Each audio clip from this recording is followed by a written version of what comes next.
Olá, eu estou aqui com mais um Fala Escritor.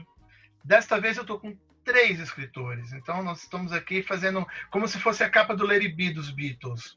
Os 4, bonitinhos no seu quadradinho. Eu estou trazendo 3 cidades diferentes. Eu estou trazendo Jundiaí, São Paulo e Curitiba. São 3 poetas, 3 formas diferentes de se expressar e que hoje vão falar sobre a sua obra, seu trabalho, um pouquinho da sua vida e aquilo que eles desejarem. Então, seja bem-vindo, Jefferson. Muito obrigado, Márcio. É um prazer estar aqui com você. Seja bem-vinda, Ivonete. Muito obrigada, Márcio. É igualmente um prazer imenso estar aqui. Seja bem-vinda, Flavinha. Muito obrigada, Márcio. Obrigada também por essa oportunidade que você está dando para nós. Na verdade, eu que agradeço a oportunidade que vocês estão dando para mim, porque eu também gosto dessa conversa, de conhecer um pouco mais. E para a gente começar com essa história de vamos nos conhecer um pouco mais, eu gostaria que cada um falasse um pouquinho sobre si, onde nasceu, profissão, essas coisas que vocês gostariam que as pessoas soubessem de vocês. Vamos começar pela Flávia. Eu nasci em Espírito Santo do Pinhal, que é no estado de São Paulo. Mas eu saí de lá com 3 meses de idade. Meu pai foi removido para São Simão, que é perto de Ribeirão Preto. E vivemos alguns anos lá. Meus pais moravam num hotel e lá tiveram mais 2 filhos. Mais 3. Depois, meu pai foi removido para Jundiaí, onde tem a família dele e de minha mãe. Os 2 já são falecidos, né? E aqui em Jundiaí que eu fui para a escola, naquele tempo era a escola primária, fui estudar no Conde do Parnaíba. Depois eu fiz o antigo ginasial, que precisava até de um vestibulinho naquele tempo, e fui estudar no Instituto de Educação Experimental de Jundiaí, onde é o Bispo hoje, a Escola Bispo. Foi uma fase muito boa, sabe? Porque era bem puxado o estudo, nós tivemos uma formação boa. Depois, eu me casei, mudei primeiro para Osasco, depois para São Paulo e, finalmente, para Barretos. Então, já cada filha minha nasceu numa cidade. Né? E a minha neta também nasceu em Barretos. Eu acho que o principal que você quer nesse momento é isso, né? Isso, está perfeito, Flávia. Muito obrigado. Ganhei um suco de laranja. Opa! Então, eu não sabia que eram tantas cidades. Eu acho que eu sou o único que nasceu em Jundiaí, morou em Jundiaí e vive em Jundiaí. Jefferson, e você? Fala um pouquinho pra gente. Bem, Márcio, eu sou gaúcho da cidade de São Lourenço do Sul, que fica a 200 quilômetros ao sul de Porto Alegre, né? Fica, como eu te falei já, eu tive algumas oportunidades de falar para você, fica às margens da imensa Lagoa dos Patos. A Lagoa dos Patos é a maior lagoa do Brasil e das Américas, eu acho, porque o comprimento dela são 220 quilômetros. Então, é imensa. Assim, ela é tão imensa que ela é chamada de Mar Doce. Olha só. E então eu nasci lá e na minha juventude eu tive a oportunidade de fazer curso técnico na Escola Técnica Federal de Pelotas, que é um município que é vizinho ali. Então eu fiz curso técnico em eletrônica. Eu me formei em 1977 lá. E na época as empresas aqui de Curitiba, aqui do Paraná, iam buscar muitos profissionais técnicos lá na escola. E numa dessas idas das empresas para lá, eu vim com o intuito de trabalhar aqui mesmo, sabe? E vim morar em Curitiba. Aliás, hoje, dia 7 de julho, está completando 43 anos que eu estou aqui. No dia 7/7 de 77, eu saí do Sul. Então, no caso, amanhã, dia 8, será o aniversário do dia em que eu desci aqui, sabe? E aí, nesse meio tempo, trabalhei aqui por muitos anos na empresa de energia elétrica aqui, aposentei já, sabe? Meus filhos nasceram aqui e eu, embora tenha nascido no Sul, ainda hoje moro aqui, e Curitiba é uma cidade muito boa, sabe? Eu amo morar aqui.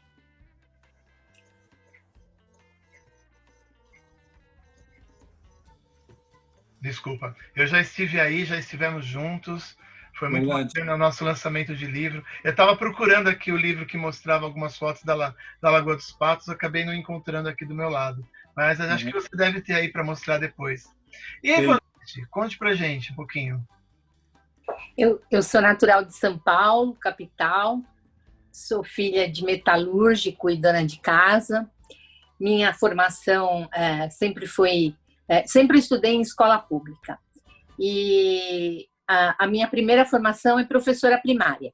Eu fui normalista e, em 1969, saí do curso de normalista para exercer a profissão de professora primária na época, né?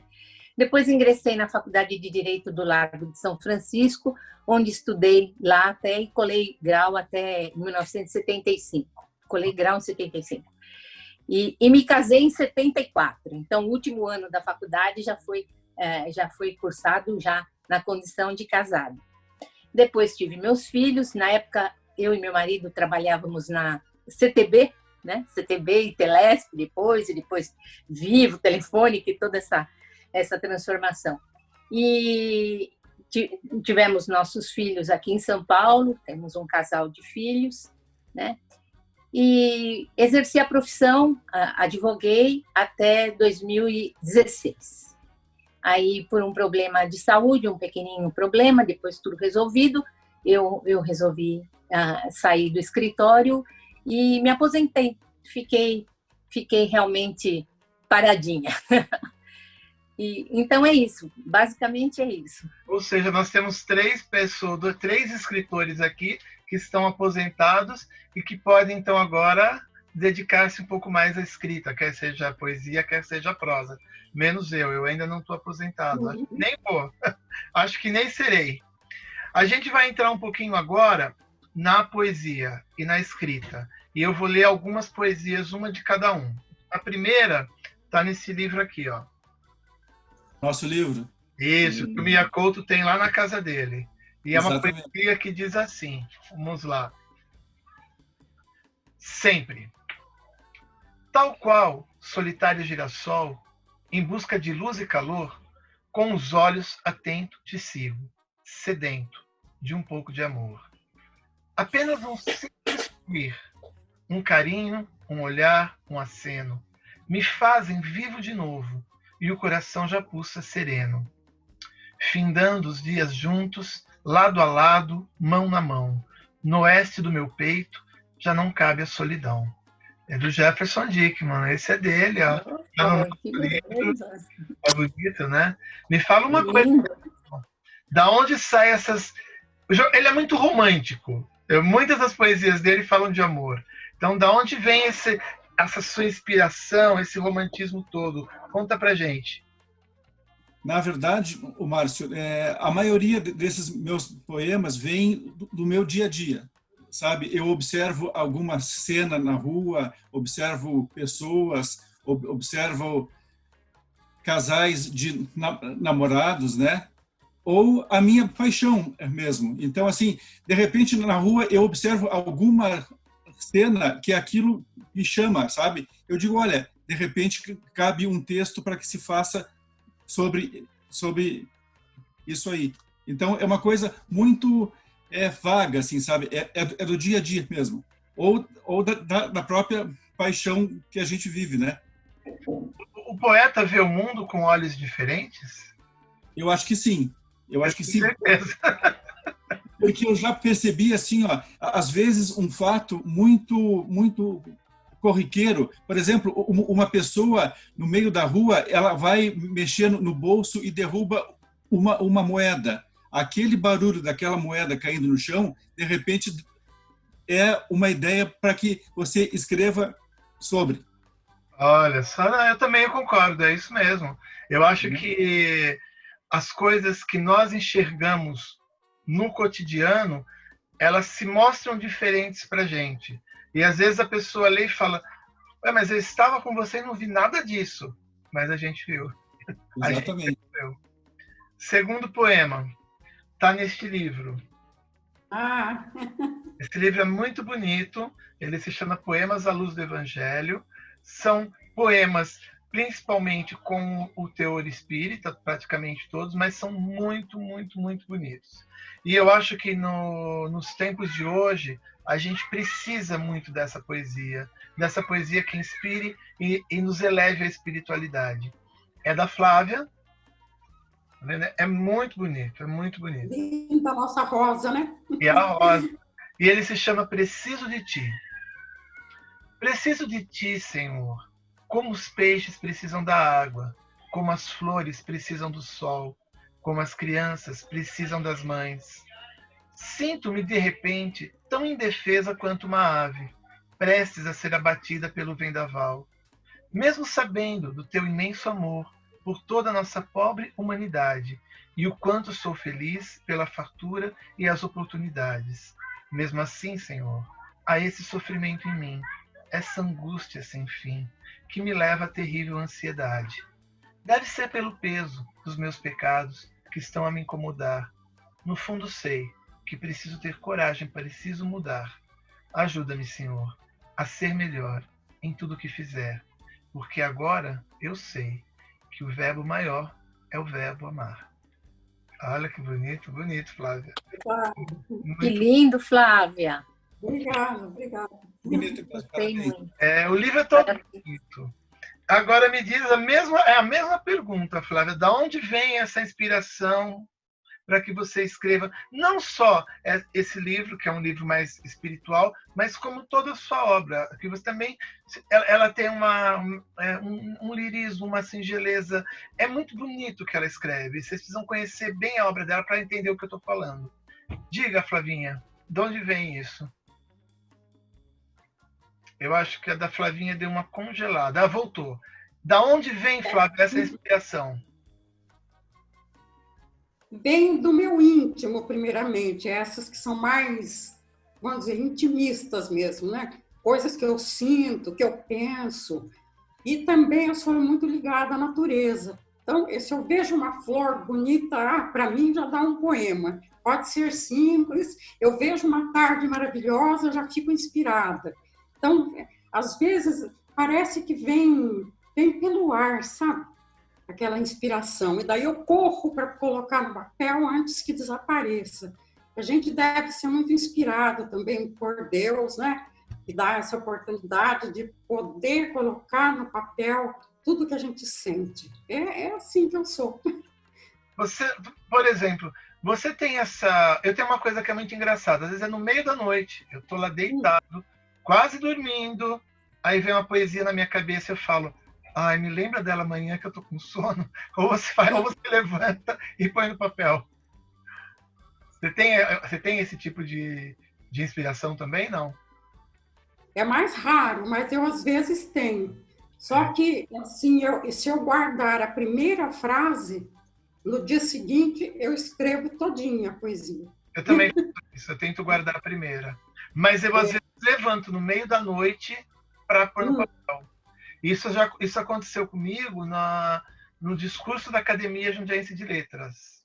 Tinha que fazer o discurso de entrada. E eu estava chegando o dia. Acho que quando foi mais ou menos 2 dias da cerimônia, no meio da noite, eu me vi fazendo o discurso, fiz o discurso inteiro, e o discurso tinha uma característica, porque uma pessoa tinha que estar na plateia, e eu sei que eu fiz todo o discurso. Aí, assim, no meu sonho, eu acordo com uma voz assim, levanta, seu discurso está pronto, põe no papel agora. Eu levantei e coloquei. E fui ler depois. E no dia da posse, estava chegando a minha horário, e eu ficava assim, meu Deus, a pessoa não está aí. Meu Deus, a pessoa não está aí. E a hora que me chamam lá na frente, a hora que eu olho para frente, aí meu irmão chega, era para ele a homenagem. Ele chega na hora que eu estou lá em cima. Eu falei, ufa, não preciso mudar o texto. São coisas inexplicáveis. Agora eu tenho aqui mais um texto que eu selecionei. Eu quis pegar 2 poesias e agora eu peguei uma que é uma prosa, que está acho que deve ser no Escritores Brasileiros, volume 2. Esse é da Ivonete. E essa prosa, ela se chama Telhados. Debrucei-me sobre aquele parapeito de um muro secular, feito de pedra, e pousei meu olhar. Fitei o longínquo horizonte. Senti uma imensa emoção. Afinal, eu ali me encontrava pela primeira vez na vida. De repente, fiquei a admirar os telhados daquele lugar. Telhados. Telhados cheios de história, centenários, quase todos de uma única cor, um tom terroso. Ali, naquele momento, eram tocados ligeiramente pelo vento frio, típico da estação do ano. Faziam gostoso silêncio e eram cheios de si, imponentes. Cada qual se mostrava com seu peculiar formato, suas dimensões. Cobriam os prédios de várias alturas, carregando consigo imensos segredos. Aqueles telhados, dali onde eu os avistava, tinham alguma uniformidade, e alguns se destacavam em extensão e forma. Fiquei no encantamento por eles, aqueles telhados. Quase que podia ouvir as vozes que ecoavam de dentro dos prédios, cobertos por aqueles imensos telhados. Pairou ali um ar de mistério, um romantismo, um desejo de nunca mais abandonar aquele lugar. Os telhados entoavam uma sintonia, a música peculiar dali, e, ostentando sua imponência, exigiram-me total respeito por eles. Foram vagarosamente clamando por mim, pelas minhas recentes e ardentes paixões.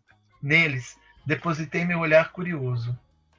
Ficou a certeza da beleza de cada detalhe daqueles telhados. Quero-os, todos, só para mim. Aqueles telhados que enfeitaram aquela tarde de inverno acinzentado na cidade charmosa e encantadora de Lisboa, na minha viagem a Portugal, em fevereiro, daquele ano que passou. Fiquei com saudades agora. Obrigada. Realmente, muito obrigada. Vendo? É mais ou menos tudo que a gente já falou. A inspiração veio de olhar um telhado. Mas conte pra gente. Fale das suas inspirações. As minhas inspirações, elas também chegam, geralmente, no curso da madrugada. Eu, por algum motivo, me desperto e aí vem algum pensamento e dali surge a inspiração para escrever alguma coisa. E eu costumo escrever, eu não me levanto, eu pego o celular ou o iPad e digito. E é dali que sai alguma coisa. E exatamente esse foi um momento que a gente fez uma viagem, foi, aliás, a única que eu fiz a Portugal, nós fizemos a nossa família, e eu me encantei realmente por aquela cor, assim, ela se destacava, assim, aquele tom meio terroso mesmo, de quase todos os telhados de Lisboa. Essa vista era do Castelo de São Jorge, sabe? Ele tem aquele parapeito, e aí eu me debrucei mesmo naquele parapeito e visualizei aquela cidade linda, me encantei com aquela cor de telhado, aquela tarde cinzenta, me apaixonei por Lisboa, adoro Lisboa, adoro Portugal, os lugares que a gente conseguiu visitar, e realmente foi um momento de muita inspiração, a visualização desse telhado. Então, a inspiração é assim, de um objeto que eu acabo vendo de alguém, um adorno, um momento que a gente está passando. Agora, na pandemia, por exemplo, está surgindo muita coisa, eu tenho muita inspiração, quase sempre voltada para alguma coisa pela qual nós estamos passando. Então, eu sempre escrevo meu nome, a data, na pandemia, o nome da poesia ou do texto, na pandemia. Porque eu acho que um dia mais tarde a gente vai conseguir se recordar disso, e eu quero, na recordação, me sentir de novo nesse momento. É um momento histórico, é um momento difícil que a gente está passando, mas eu acho que a gente vai ter muita coisa para contar mais tarde, ou num futuro bem próximo, ou num futuro mais distante. Então, é disso que vem dos momentos que a gente atravessa, vem da vida da gente, dos netos, dos filhos, da saudade dos pais. Os meus dois pais, minha mãe e meu pai, meus pais são falecidos. Então, meu pai nos deixou há pouco 2 anos, mais ou menos. Então, foi uma pessoa muito marcante nas nossas vidas, faleceu bastante idoso e muito presente, né? Minha mãe já faleceu mais cedo. Então, todas essas coisas, tudo isso que a gente vivenciou, vira inspiração, né? Então, são esses momentos que me fazem escrever. E vem disso. Bonito. Mas é isso mesmo. Olha, tem um livro que é filme, se vocês têm o Netflix e puderem assistir, se já não assistiram, que chama Trem Noturno para Lisboa. Ah, eu assisti, é maravilhoso. Maravilhoso. Nossa, é maravilhoso. E ela é uma história, ela não é real, ela é fictícia, mas você até acredita que aquilo é real na forma como é contado. Muito bacana. Incrível. Ele é muito, ele é uma narrativa assim bastante detalhada daqueles lugares que ele vai, né, por onde ele passa, maravilhoso mesmo. Gostei muito desse filme. Já assisti há algum tempo. Sim, eu acho assim que o cinema, claro, também é uma grande poesia, né? Eu acho que a fotografia, tudo, a vida inteira se resume a poesia. E, obviamente, que vocês têm os seus escritores prediletos, vocês têm aqueles escritores que vocês gostam mais de ler e também tem os livros. A gente acabou com a Ivonete, vamos para o Jefferson. Me fala um pouquinho sobre os seus escritores e livros, e um livro inesquecível. Olha, Márcio, eu como gaúcho, eu gosto muito do nosso poeta Mário Quintana, que era um senhorzinho que você via andando pela praça, que você via ele sentando naquele banco e dizendo coisas simples e tão bonitas como eles passarão, eu passarinho, né? Algo muito simples e algo muito profundo, sabe? Então, assim, eu acho que ele é um que eu admiro muito, muito, muito, sabe? Pablo Neruda. Eu já tive a oportunidade de ir ao Chile por duas vezes. Visitei as casas dele lá. Você viaja lá, sabe? Vendo os livros, vendo guarda-roupas, vendo móveis. É como se ele tivesse saído até a esquina e daqui a pouquinho ele já pensa de novo, sabe? Você foi nas duas? Neruda...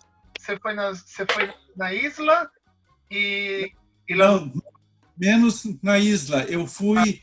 La Chavona, não é isso? Como que é lá? Como que é o nome da casa? Era La Chavona?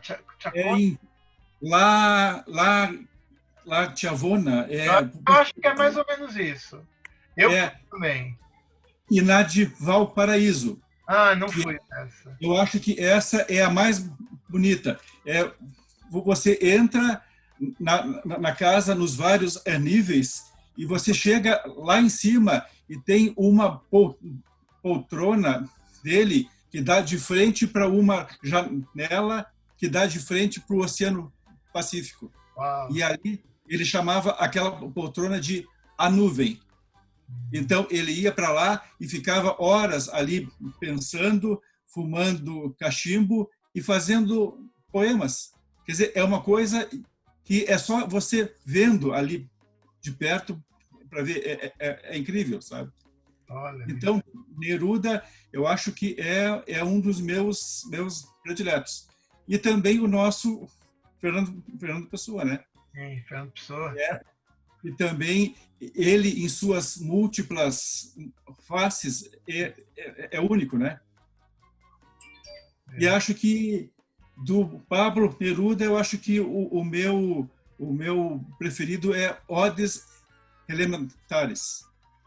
Eu estou tentando comprar a biografia dele. Acho que é Se Eu Tivesse que Viver Outra Vez, alguma coisa assim. Eu estou querendo muito ler esse livro, que é muito bom. E um livro assim, como é que é o livro que você falou do Neruda? Odes? Elementares. Ai, que interessante. E essa coisa da gente visitar a casa do escritor é uma coisa especial para a gente principalmente, né? Já fiz algumas vezes. Eu tive em Lisboa não é a casa dele, mas é hoje considerado o Museu do Saramago, a casa de José Saramago. E é assim, é impressionante, porque tem um momento lá que eles têm uma tela, né, e uns sofás para você sentar. E lá vai ser passado uma poesia, um texto dele que ele conta sobre a avó dele. E eu estava sozinho aquele dia, e a senhora que estava lá me disse, não, você tem que assistir. Aí eu sentei, aí assisti, ela só ficou de olho. Quando aquilo acabou, ela olhava para mim e falou assim, não fique com vergonha, todo mundo chora. Aí ela foi lá me abraçar. Né? E ela era amiga do Saramago, ela era uma amiga pessoal dele. Então, olha que bonito, né? Você vê? Que bonito. É emocionante. Assim, eu acho que quando você tem a oportunidade de estar presente num local assim, é uma sensação única, né? Ainda mais se você tem a chance de visitar o local onde o escritor morou. Quer dizer, ele subia as mesmas escadas que você subiu, sabe? Então, é algo incrível. Exato. A única coisa que eu fiquei com pena é que eu não pude me sentar na nuvem. Ah. E você, Ivonete, me diga aí seus escritores prediletos, seus livros. Bom, agora foi citado o Neruda e eu também sou apaixonada por ele. Há um ano atrás, exatamente, eu e meu marido estávamos lá em Santiago do Chile e a gente fez um passeio assim, de uma semana mais ou menos, e era a intenção visitar também a casa de Pablo Neruda, mas estava fazendo muito frio e a gente não teve assim uma coragem para se aventurar até lá.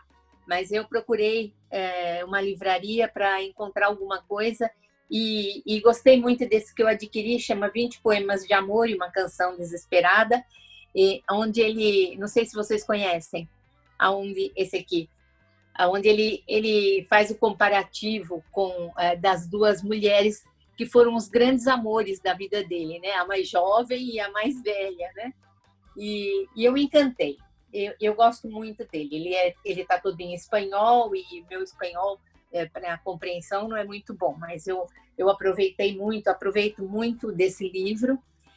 E assim, gosto muito de Drummond, gosto do nosso maravilhoso Pessoa. Dos heterônimos eu gosto mais de todos, do Alberto Caillé. Eu gosto muito dele. Eu me identifico, não sei, ele é mais simples, ele tem uma forma de colocar as coisas assim, mais que se parece muito com a gente, né?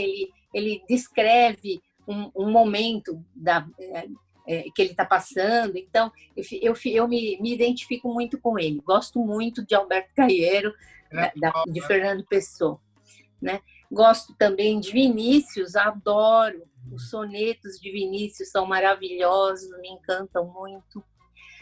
Bom, enfim, tem uma gama muito grande de autores que a gente aprecia, né?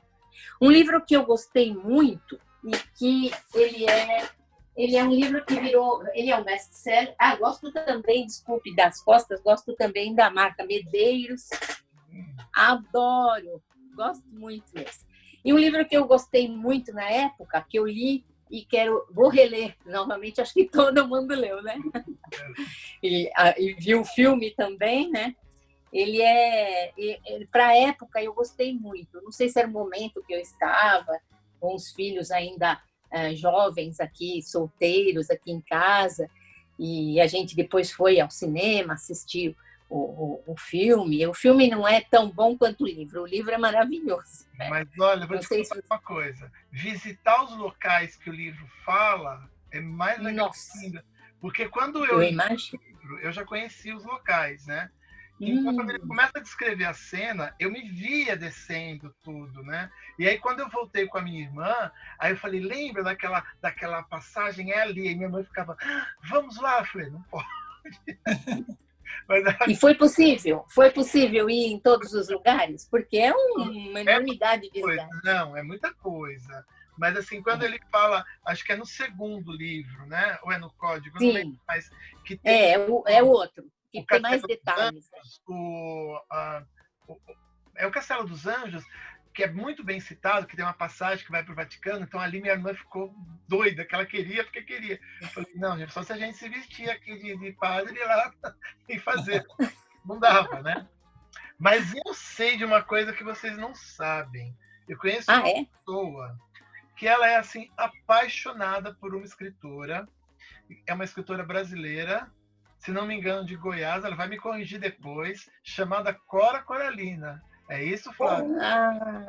É ela mesma. É, Márcio.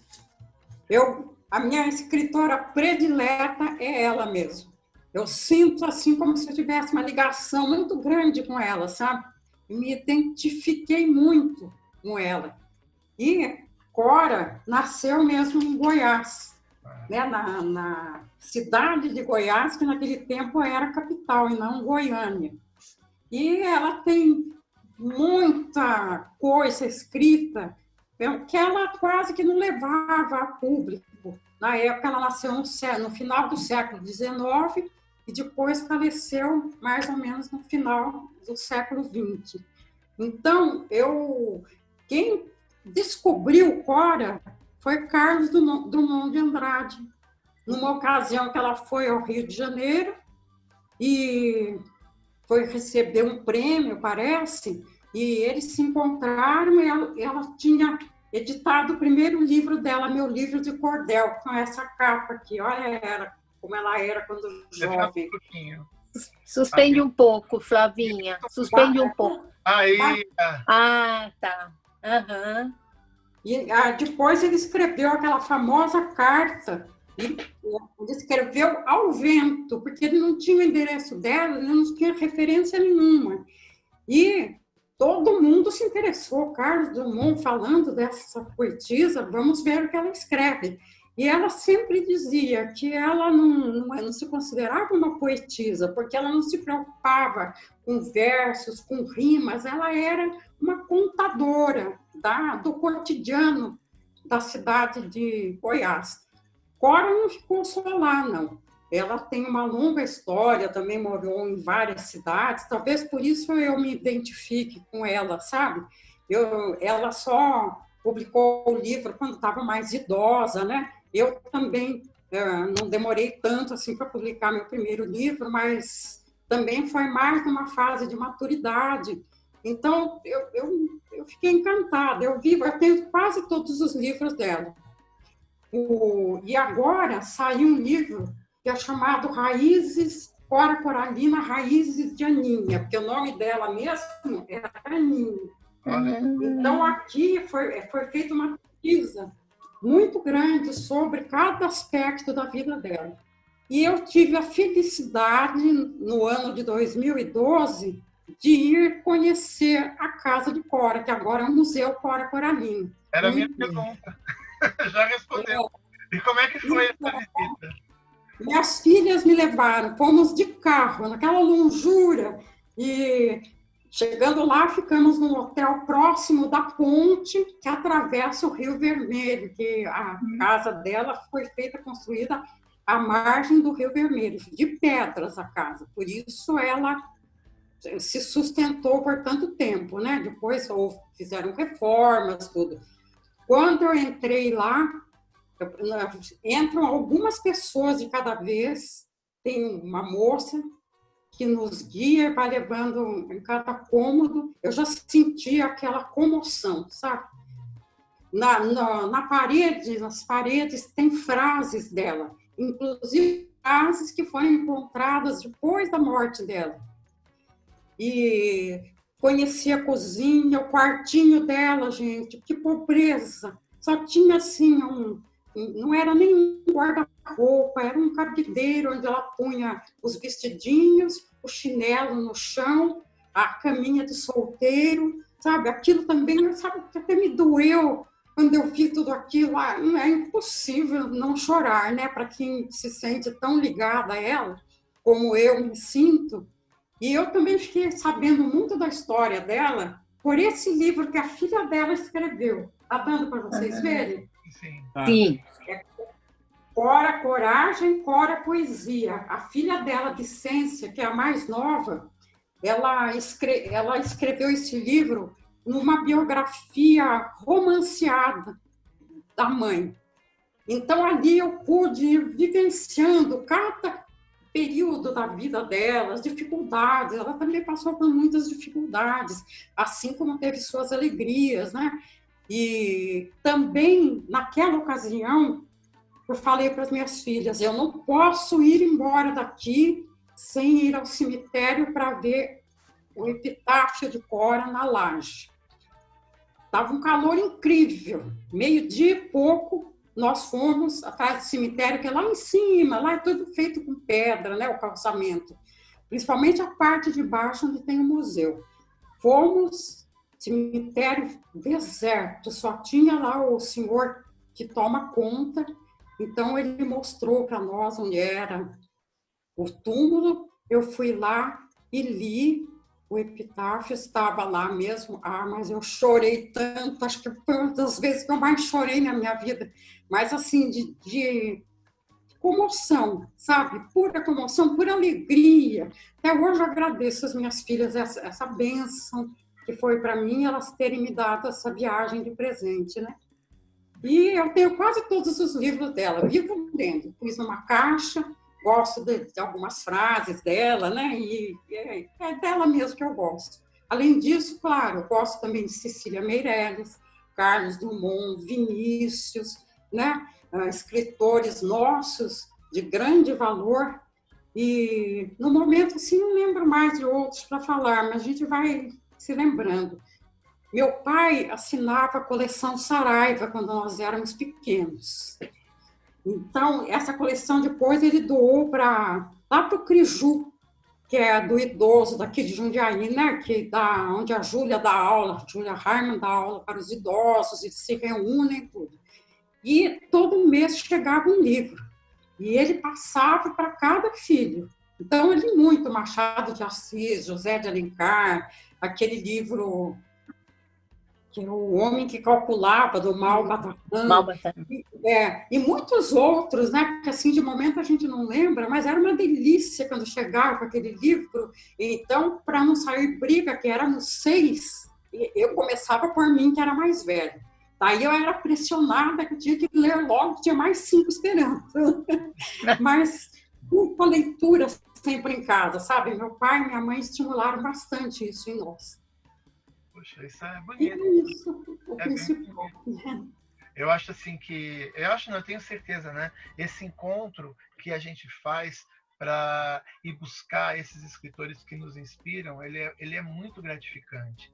Você me falou do túmulo da Cora, eu também fui visitar o túmulo do Fernando Pessoa, né? Que, na verdade, quando ele é enterrado, ele vai para um cemitério, se não me engano, dos Prazeres, que fica no Campo de Ourique, e depois, quando ele começa a ser descoberto, ele é recolocado no Mosteiro dos Jerônimos, ao lado dos grandes reis de Portugal. E eu não sabia onde era o túmulo dele. Eu sabia que era no mosteiro. Quando você entra no mosteiro, que você vai para o claustro, que é onde está, não tinha placa. Eu comecei a andar, fiquei... Aí eu sentei num banco. Eu ficava assim, onde é esse túmulo? No que eu olho para frente, eu estou sentado em frente ao túmulo. Aí eu falei, nossa, não acredito. Eu sentei sem querer aqui, e ele estava exatamente na minha frente, porque é uma parede, né? E ali tem 3 frases dele, de 3 heterônimos, né? E aí eu fiquei também emocionado, fiquei muito emocionado, tirei foto. São histórias, né? Acho que a gente é guiado para essas coisas, né? Eu acho que a gente não só se inspira, a gente respira essa arte deles. Eu queria, sim, agora, que cada um de vocês, eu queria ouvir de vocês uma obra de cada um, que cada um lesse o que quiser, uma poesia, uma prosa, o que vocês acharem interessante. Quem quer começar? Vamos começar, pode ser, Ivonete, você? Pode ser. Então vamos começar. Eu escrevi esse... Eu não intitulo de poesia, de poema, eu acho que são rudimentos, porque é muita pretensão achar que eu escrevo um poema, uma poesia.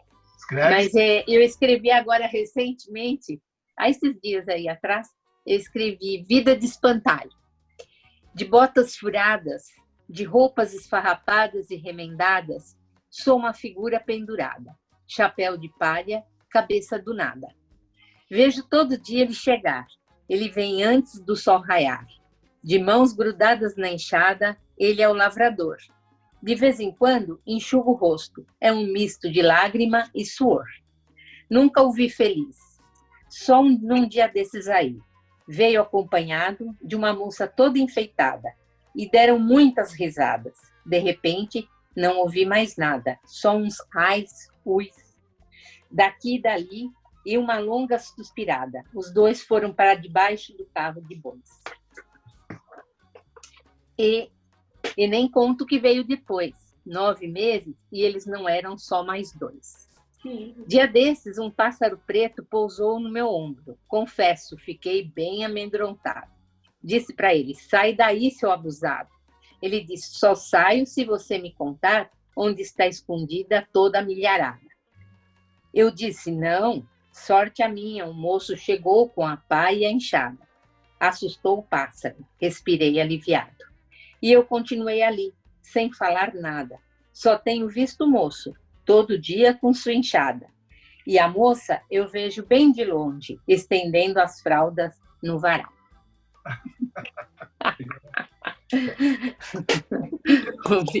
Respiração diferente, né? Gostei, muito humorado, muito bacana. Tem um pouquinho de humor, né?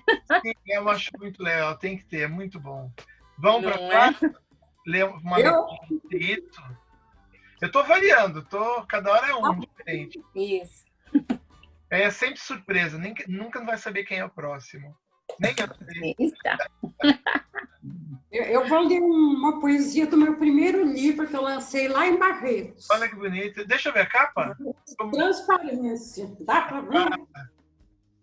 Então vamos. Dá. E eu fui muito feliz no lançamento desse primeiro livro, sabe? Me apoiaram muito e vendi tudo. Uau! Assim, fiquei muito feliz mesmo, né?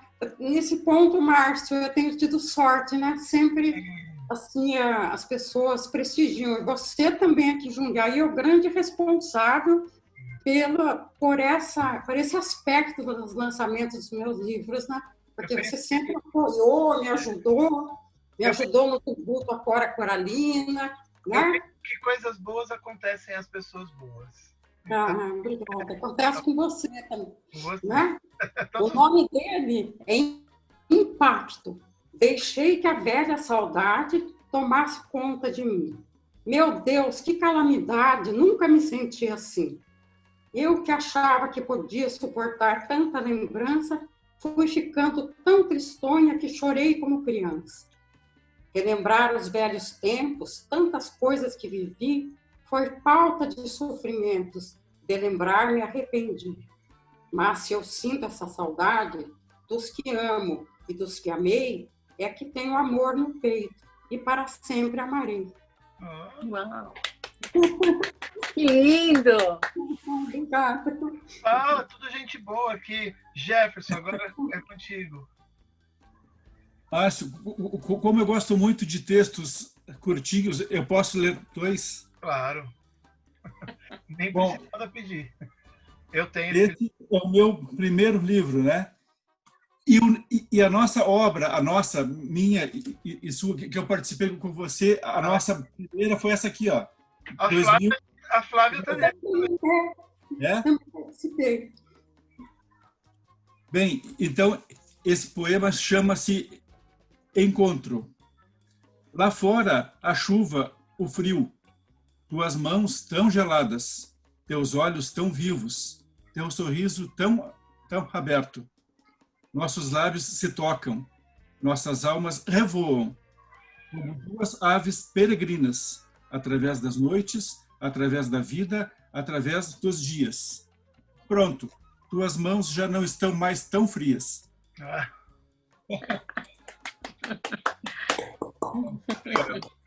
E tem uma aqui que eu acho muito, me diz muito isso aqui, sabe? Chama-se uma da manhã.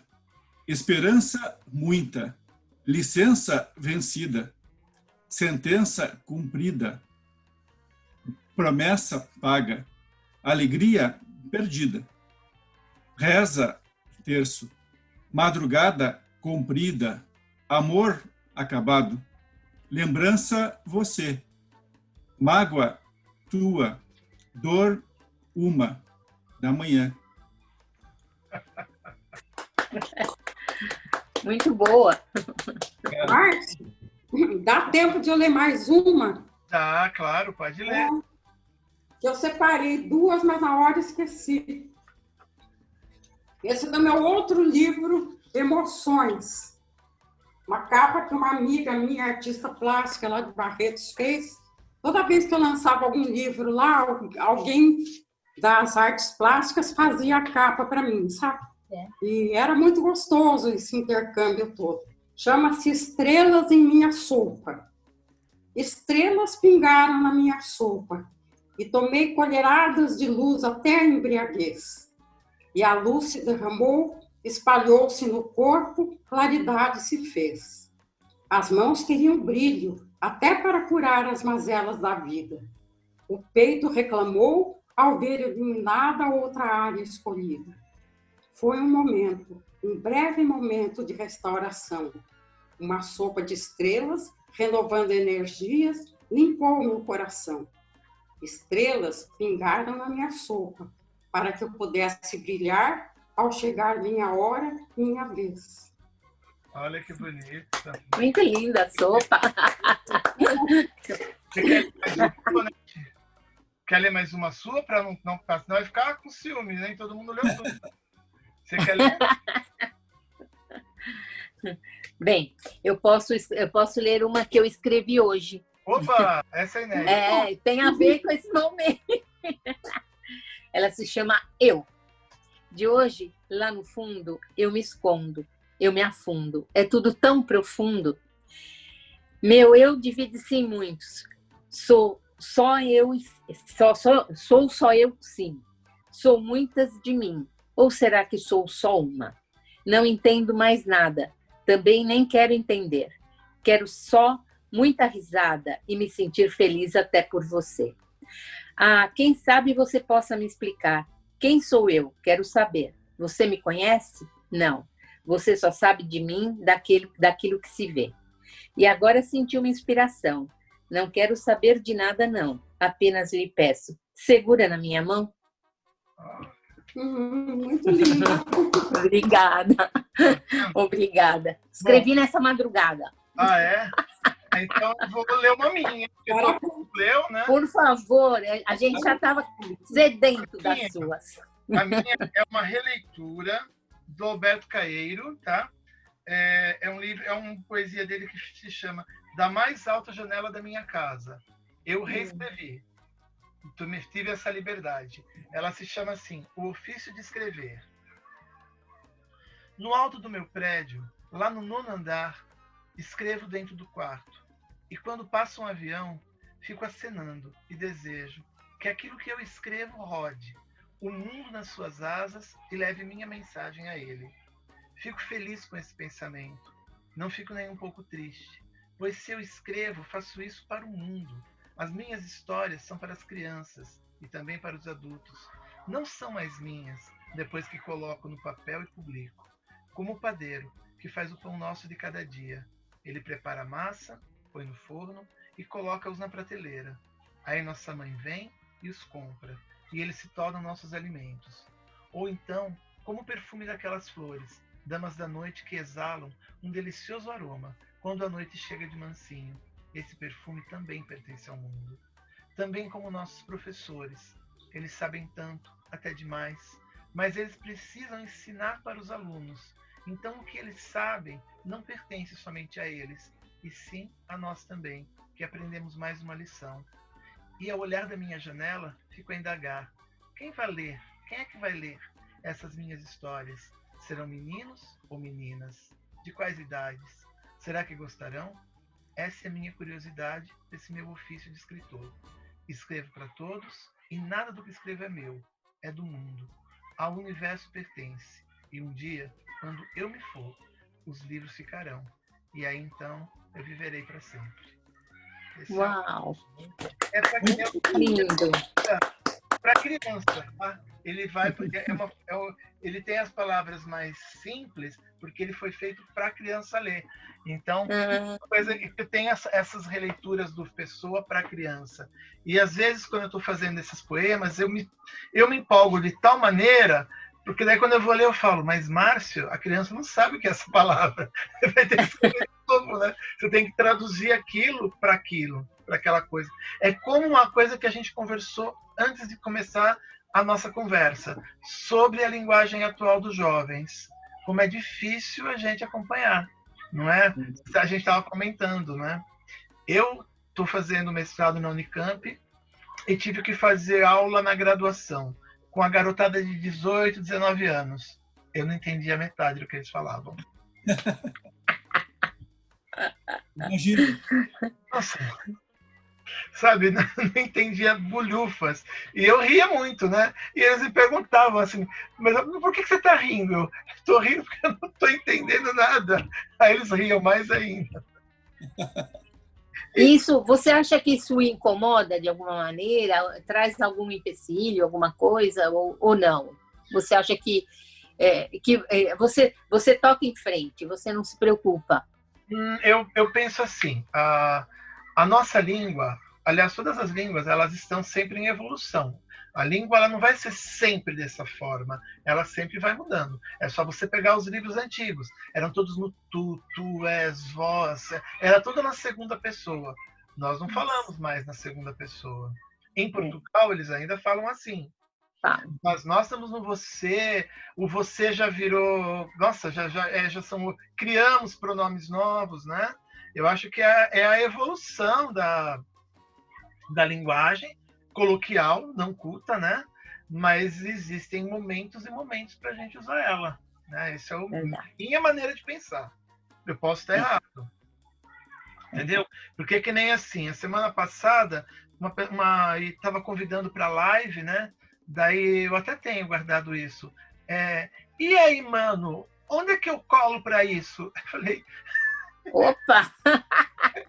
Ela vai entrar na live falando isso. Eu tenho guardado. E aí eu fiquei pensando, gente, eles falam assim. Né? Nós é que vamos ter que...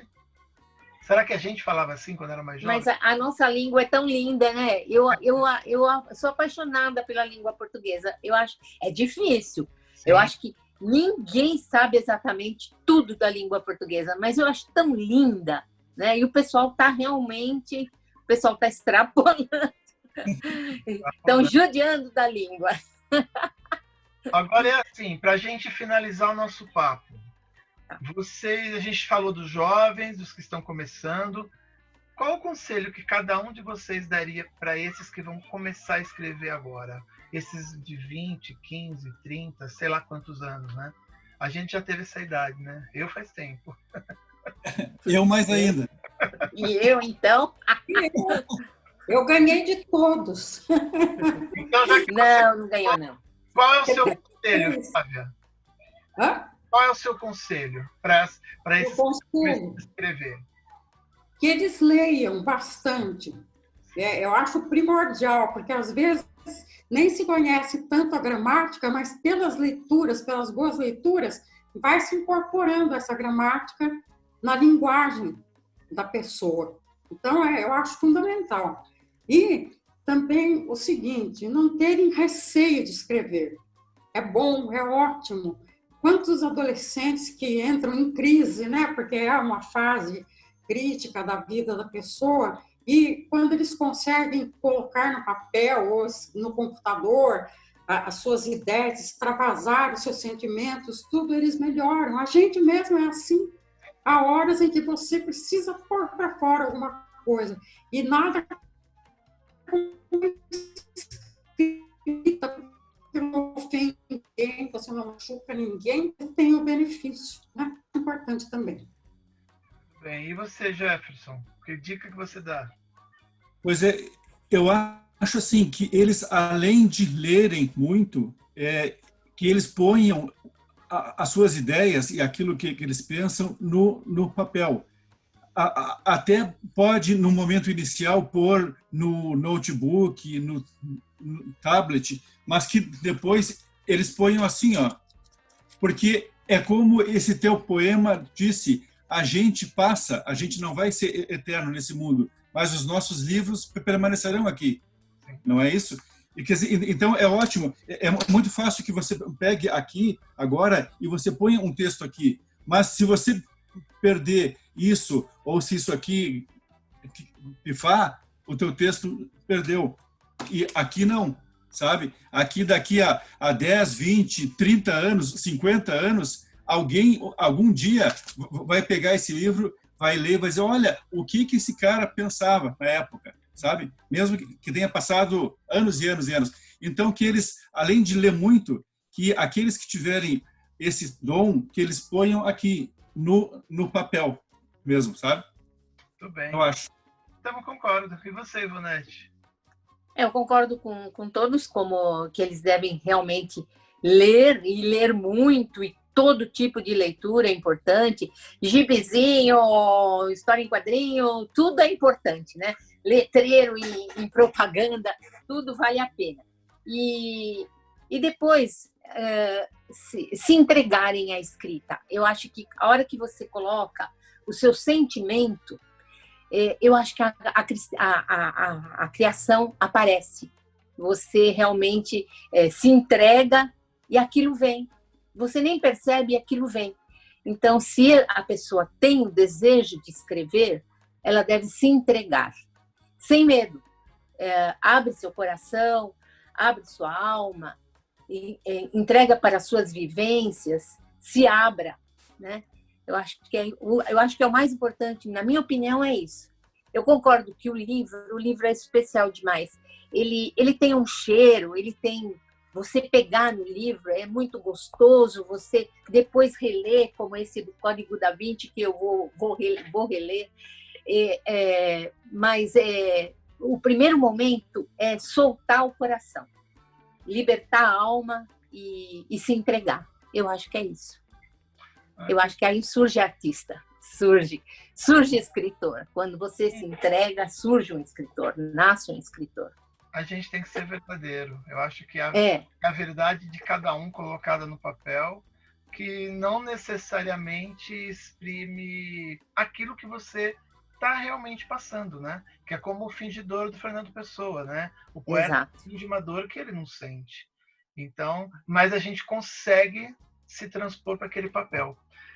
Eu vou pedir uma frase de cada um para a gente se despedir, e a minha frase vai ser do Fernando Pessoa mesmo, claro, né? A mesma que eu falei na outra live, que ele diz assim, não sou nada, não posso ser nada, mas eu tenho em mim todos os sonhos do mundo. Então, sonha e acredita no seu sonho. Jefferson? Então, eu deixo aqui com vocês uma frase minha. Ninguém é menor do que aquilo que possa sonhar. Exatamente. Olha, lindo, muito lindo. Muito obrigado. Você tem uma frase para nós? Eu? Que cortou? Eu? Sim, tem. É verdade. Extraída desse livrinho. Mas é uma citação de Alberto Caieiro. Se depois de eu morrer, quiserem escrever a minha biografia, não há nada mais simples. Tem só 2 datas. A da minha nascença e a da minha morte. Entre uma e outra coisa, todos os dias são meus. É maravilhoso. Eu aplaudo Alberto Caieiro. Obrigada pela citação.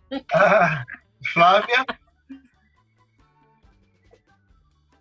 Vamos ver a frase da dona Flávia agora. Eu posso ler o epitáfio da Cora Corrida? Por favor. Posso? Opa! De bem que está no encerramento, a gente quer viver muito tempo ainda, escrever bastante, né? Mas eu vou ler porque ela escreveu muito antes de morrer, porque ela pensou e se expressou assim: eu não quero que ninguém escreva no meu túmulo coisas que eu não penso. Então ela já deixou pronto. É o seguinte: morta, serei árvore, serei tronco, serei fronde, e minhas raízes, enlaçadas às pedras de meu berço, são as cordas quebradas de uma lira. Enfeitar de folhas verdes a pedra de meu túmulo, um simbolismo de vida vegetal. Não morre aquele que deixou na terra a melodia de seu cântico na música de seus versos. Olha só. Bonito? Bonito. Lindo. Agora, acho que Muito lindo. uma salva de palmas para todos nós. Olha, gente, muito obrigado. E agora, Nós que agradecemos. até a próxima. Gente, Até a próxima. Obrigado, Márcio. fiquem com Deus. Muito obrigado. Amém. Você também. Obrigada por tudo, Márcio. Márcio, nós que agradecemos. Tchau, E olha, Obrigada por essa oportunidade. tchau.